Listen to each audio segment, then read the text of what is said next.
Been a while since I've done a Drumbo video.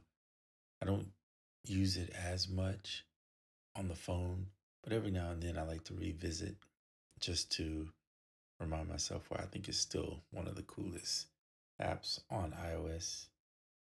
Um, this one, I just wanted to do something simple to show how I do the drums on here. Um, there's a million ways to do it. However, I typically like this one-shot sampler. So you'll see I have one right here, which I could rename to kick. The two is the snare or rim or whatever, or clap, whatever you do choose to use. This is going to be the hats. All right. So each one has a shot sampler. The way you get a shot sampler, first you need to have a MIDI track, right? And then you go to generator, scroll down, and it's right here, shot sampler. Just click that and you get one in, right? Then when you're in it, you're gonna hit load. Now I'll show you on this one.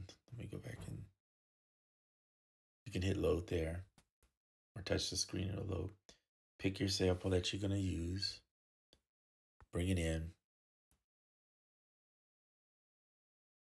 Let me do this again. I'm just gonna pick any sampler. So if these little arrows pointing allow you to see it, now it'll come in as a stereo, so you'll need to convert it to mono. So just hit the edit button, hit convert to mono. You can hit save if you want to. I usually don't, I'll be honest. You'll still see it in stereo, but it's mono. You got a tune to adjust the sound, and then an offset if you want to offset the where it the starting point. Now, here's where to me it's fun. Obviously, you can see where I have these E2 down here, right there. That's the track, right? You can click here and put it in if you prefer that method, or you can use the MIDI. And you have this section. Now, this is where it gets fun. So there is offset, probability, retrig, cycle, and comp. I'm not going to talk about oh, I missed these up front. You have velocity, gate, and then offset. All right, so let's go to velocity. So let's say you want this kick to just hit a little bit less. Perfect, super easy to adjust. I'm not going to talk about gate. If you want a gate, you can do that. Offset is nice because you can offset just certain notes, and it's pretty cool. So like, let's just do it on the kick. So it's like hitting a little after the grid, which is kind of nice, right? It's like nudging your notes. So you want to use that sparingly because it'll get really wacky. But to give it a little groove, so it's not just so on the grid, this is a fun thing to use offset. Let's talk about probability, but we'll do it while we look at a different track. So we'll touch the hats. So here's the hats. You can adjust the velocity. Now you'll notice on the offset, I'll just pick random ones and just offset them just a little bit, just to give the track a little more variation. So watch this.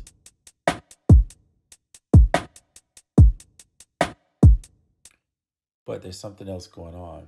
Touch probability. You'll see that I did a few adjustments on random notes for probability, just so that because it's only a 1-bar pattern, you won't have to worry about it feeling so redundant, or so repetitive, I should say.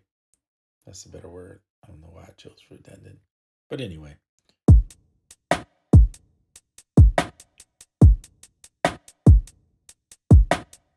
So one of the things, I think I said this before, I prefer in Trombo to do live mixing.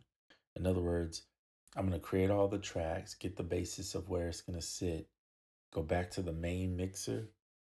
And on the main mixer, let me get off of this, you have the mutes and solos, right? So I'll use the mutes and solos to create parts dropping in and out, if that makes sense. So that's my method to the madness. However, it is clip based in here, which is not my favorite thing. So I usually don't talk about it too much, but it's not complicated, I guess. It can, I guess, get complicated, but you pretty much, you can add this, another track here and then remove parts. Let me see. Hold on. Yeah, I'm not used to using this. I think I muted it. Let me see. So if I press play, it times it in. Now it's playing there. Press this back. And then I forgot how to. Now, let me stop that. I forgot. I haven't used this in a while, but I forgot how to mute parts. But anyway, here's one thing I was going to tell you. If you make a basic track like this, obviously you would like to see 4 bars or something a little more than 1 bar. Is kind of repetitive. But you can, if you look at the bottom here, you'll see where I just touched. You can change the notes on this one. So let's say you want maybe this, and then you want this offset a little bit. So maybe touch there, go offset this note. I'm just trying something.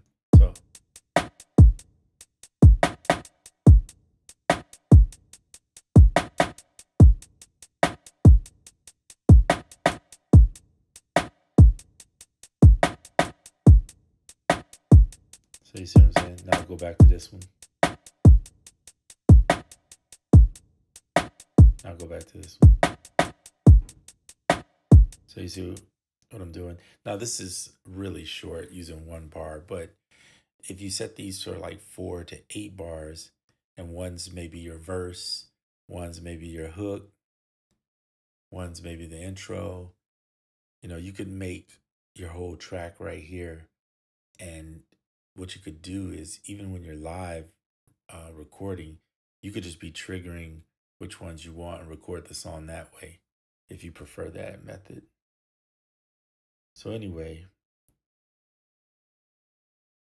I for some reason just like totally forgot how to delete. Okay, remove.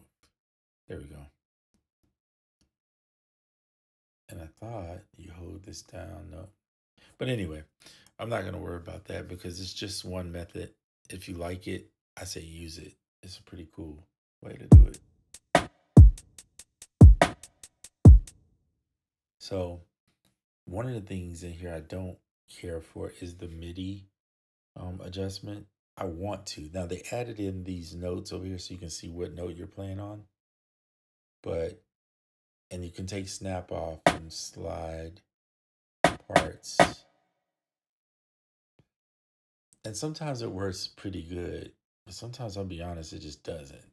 And Koala's just easier, so I typically gravitate toward that way.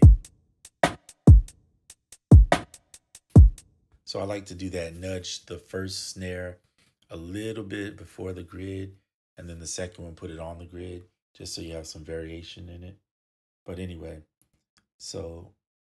and you see I detune the snare a little bit just to give it a different sound. And then you could do the same with the hi-hats if you wanted to. Or just leave it in the middle for this one. But let's also say you want to be able to go in. So you'll see there's 2 hi-hats going on here. Maybe you want one section of the hi-hats to be off a little bit. So you can't just do that, you gotta select, where is it? I feel like some of the tools are missing, but it's been a while. Oh, yeah, that's right, it's down here. So this little box, you have to select them. Drives me crazy sometimes how perfect it is. And then you gotta slide it over. Take the snap off if you want to do this, by the way. There you go. Now you can put your snap back on and just change one of the hi-hats so it's a little off.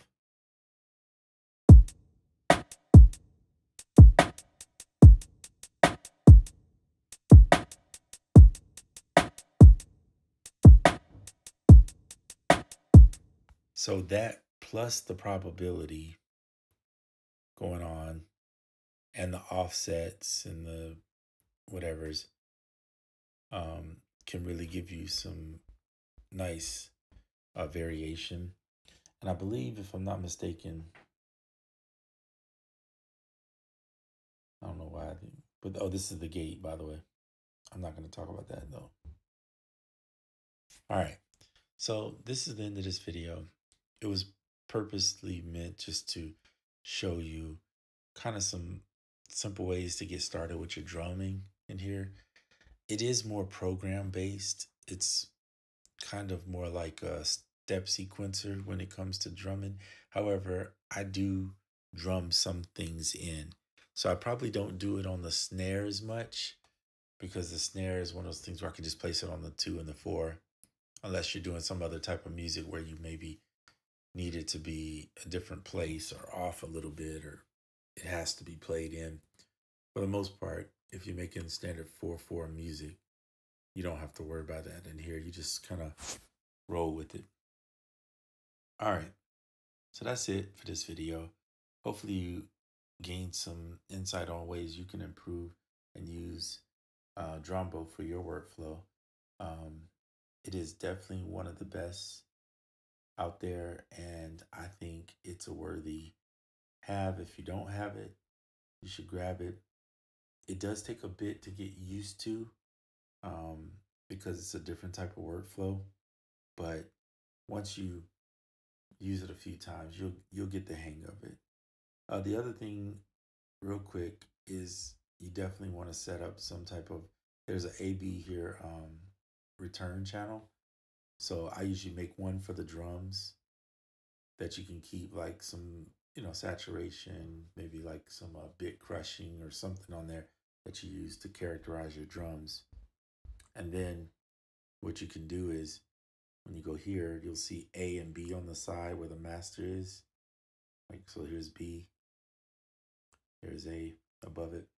Then you can set how much of that effects you want to be on the drums. So that way you give your drums a little more character, a little more, instead of having to go in here and place each one here, it would take forever. So it's nice. I mean, if you really want to do that, you can, but I just think that's a quicker method using the AB. All right. So this is about drums. This is about kind of getting started with drums and Drumbo and just some of the ideas that you can do. Of course, there's other ways you can do it. It's just one method that I use to do it. All right. That's it. We're out.